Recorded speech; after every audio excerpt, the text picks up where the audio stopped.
బయట బోర్డు ఏమో రెస్టారెంట్ అని ఉంది భయ్య. లోపలికి వస్తే ఏమో చేపలు ఉన్నాయి, మొత్తం చేపలు.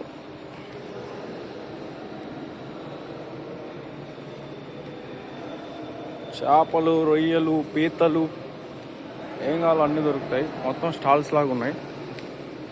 ఏదో వీళ్ళు అమ్మడానికి పెట్టినలాగా లేదు, ఏదో మ్యూజియంలో పెట్టినలాగా ఉంది. చూడండి, మనం ఏం కావాలో నచ్చింది తీసుకొని వీళ్ళ దగ్గర ఇస్తే వీళ్ళు నీట్గా కట్ చేసి ప్యాక్ చేసి అయితే ఇచ్చేస్తారు. గ్లౌజ్, హ్యాట్ అన్నీ వేసుకున్నారు. చాలా హైజీన్గా ఉంది.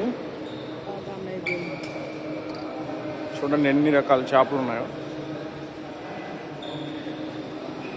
రొయ్యలు,